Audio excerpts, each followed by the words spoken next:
Hello from West Bali. Let's see what the day brings. Today we're staying in a wonderful little accommodation that has this outlook in the morning. The sun has just risen. Now over here there's a big pen of ducks and there's a couple of minders there that have just been feeding them. I didn't have a great sleep, to be honest. You need to know that in this part of Bali, there are a lot more mosques than other places in Bali. And if you're a light sleeper, you will be woken up by them. One of the great joys in Bali is seeing the ducks work the rice fields. You don't see it as much as you used to, but you do still see it. And look at these guys go.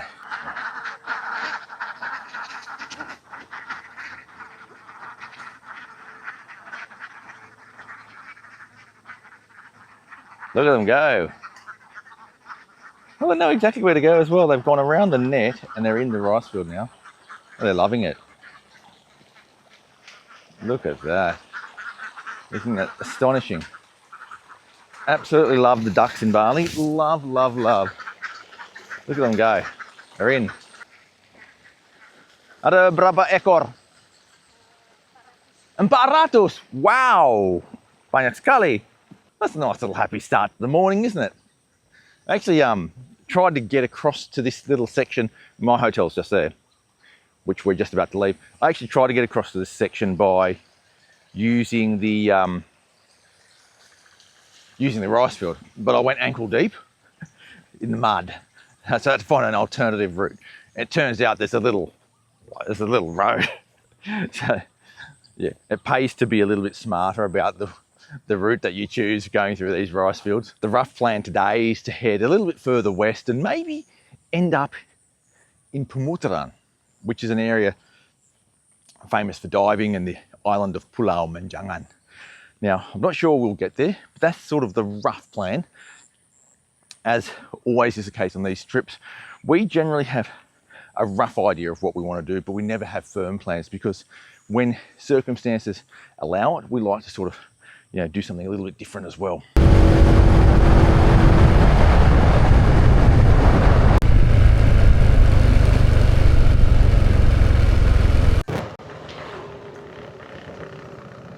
Gereja di mana? Gereja? Ya. Lurus? Oh iya, makasih.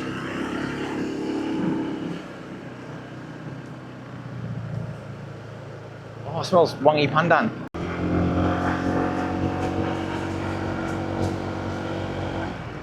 After getting lost a little bit and zipping further west from Medewi, we arrive in the town of Palasari. Palasari is a pretty special place. It's a place where there is a really large Catholic church.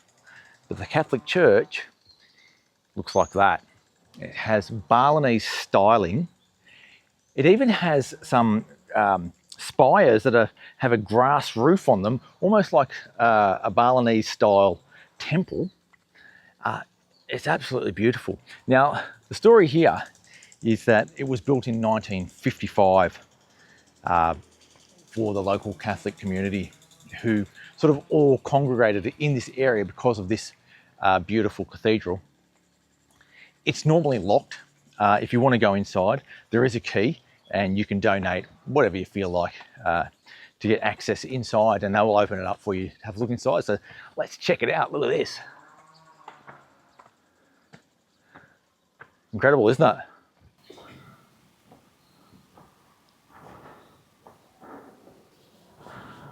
Look at that. Isn't that absolutely stunning architecture?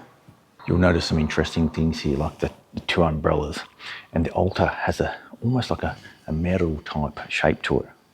Even Bunda Maria, or the Mother Mary, is inside something that looks a little bit more Balinese. And look at all this beautiful, beautiful stonework. There's actually in Renon, not far from Sanur, there's a cathedral as well that has a bit of Balinese styling to it.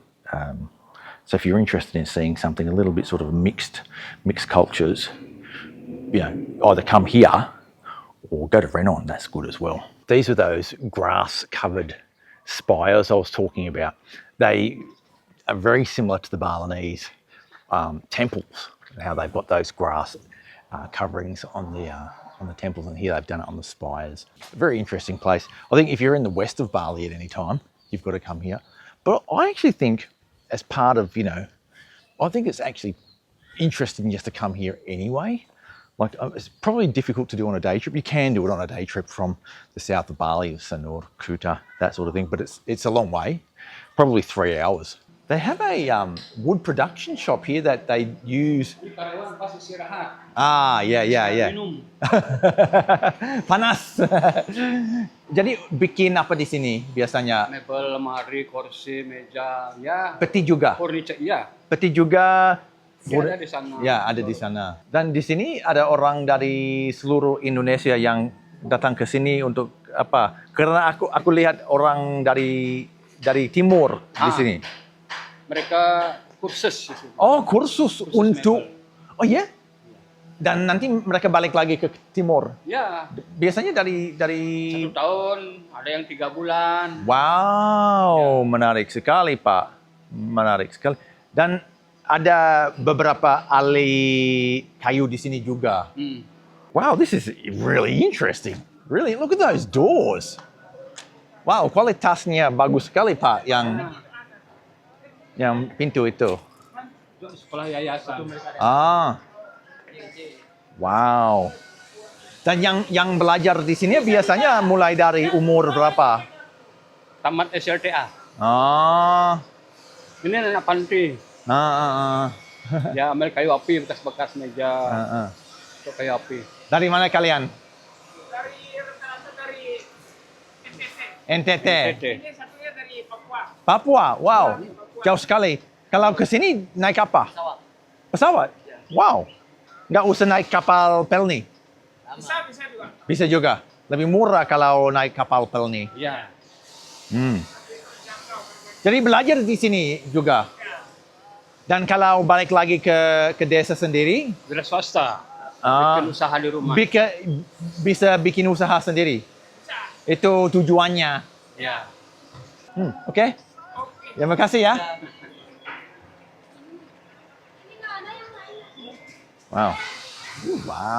Wow, banyak. Dan ini untuk dijual? Ya, Atau pesanan sekolah, yayasan. Tapi nggak dijual? Dijual. Untuk sekolah? Ke sekolah.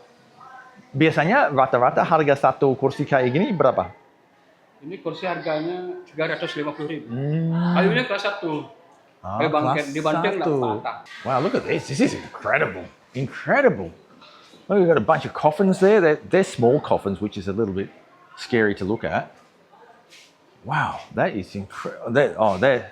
Kecil sekali, Pak. Ini sedih banget kalau aku lihat peti kayak gitu, kecil untuk kayak yang menggugurkan. Ya. Dulu banyak seperti untuk COVID itu. Oh ya? Iya, kita sumbangkan. Ini stok. Kita bikin lebih, taruh di sini. Bagus sekali yang ini. Bagus sekali desainnya. Kuat juga? Kuat? Kuat sekali. Kayu biasanya dari mana? Kayunya dari Kalimantan. Kalimantan. Kualitasnya kayu itu bagus banget. Kayu jati atau? Bisa. Sekarang jati kan agak sulit. Sulit dan mahal. Mahal. I was just speaking to the guy who runs this place, this guy here. He's been here for 45 years and he actually learnt in Java, in Semarang. And these chairs, they're actually really, really very, very heavy. In other words, the woods are very, very solid hardwood and the quality's right up there. The price is $35 for a chair, which is dirt cheap for a handmade chair like that.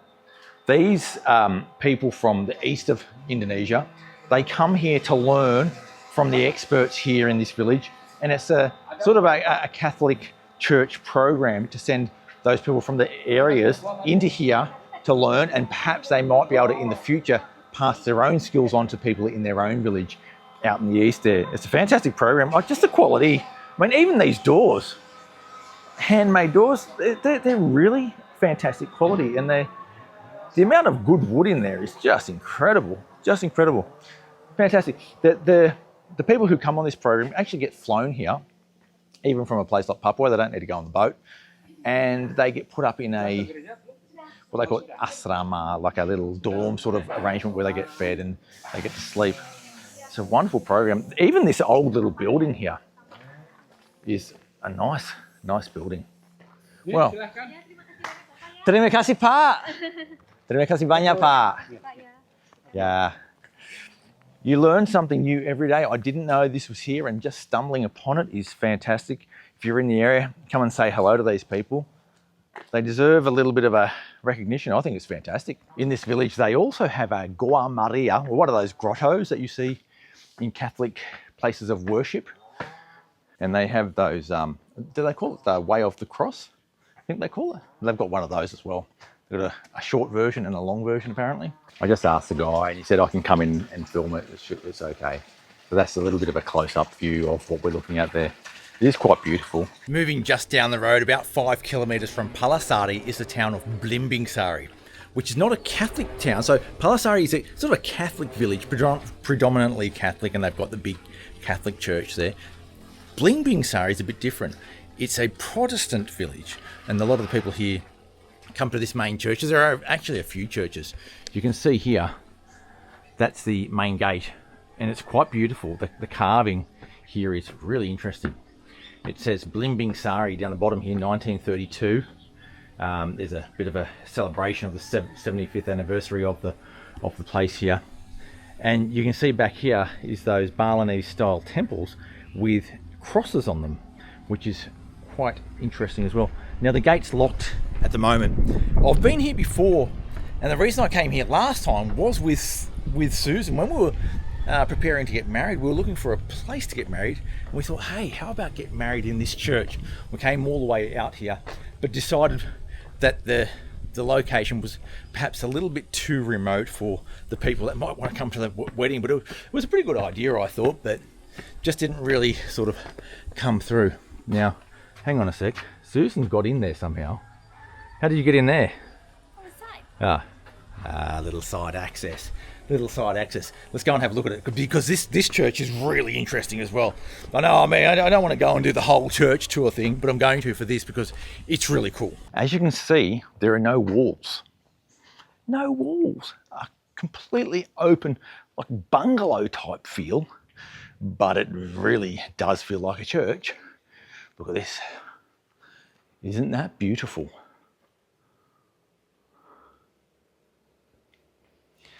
Because it's slightly raised, you get the breeze coming through, so it's not hot at all.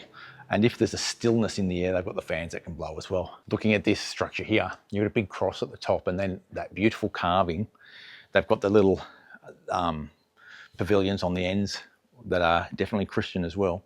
And then over here, because we are in Bali and the people that come here are from the Balinese culture, because culture is different to religion in a lot of ways. Sometimes I guess it can mix, but we have the gamelan. So the people here still play gamelan, even though they're not Balinese Hindus. And I think that's the really interesting part of this, is that culture in Bali is married to Hinduism a lot of the time, but not all the time, because you come to a place like Blimbingsari where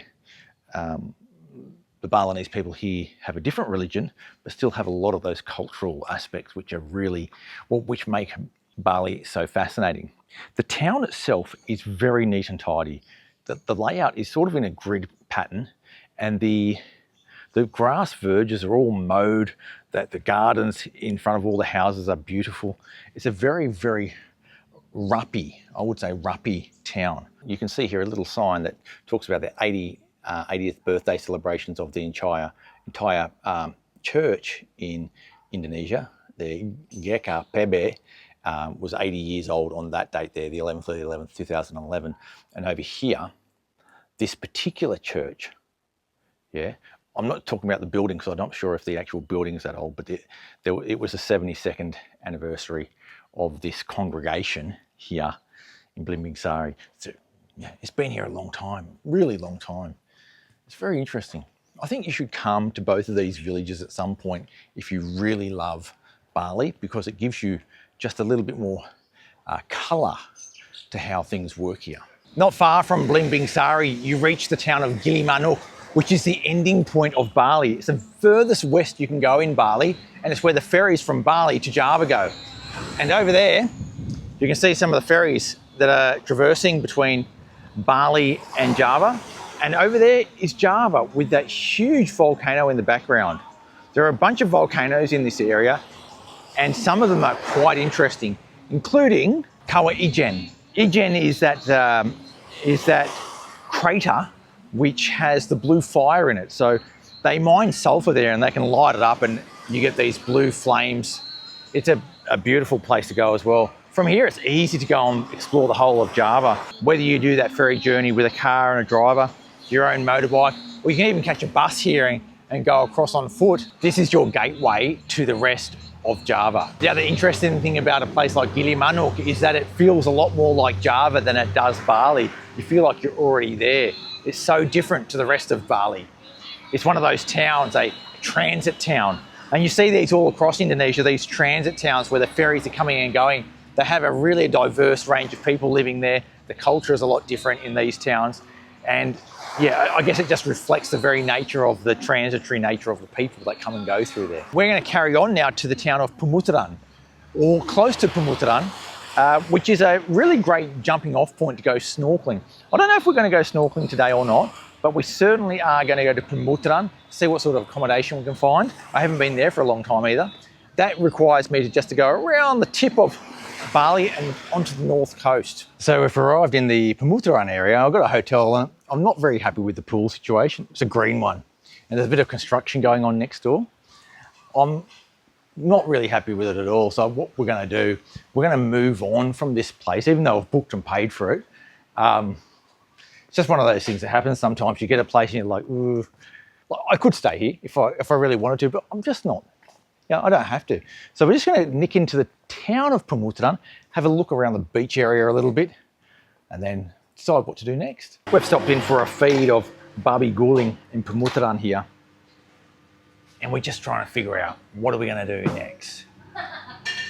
But what's for sure is that we've had a full day already, and it's still not over. But I'm going to end the video there and say thanks for coming along for the ride and thanks for watching. Make sure you hit that subscribe button to keep up to date with all things Senua and the rest of Indonesia. I'll catch you next time. Sampai jumpa.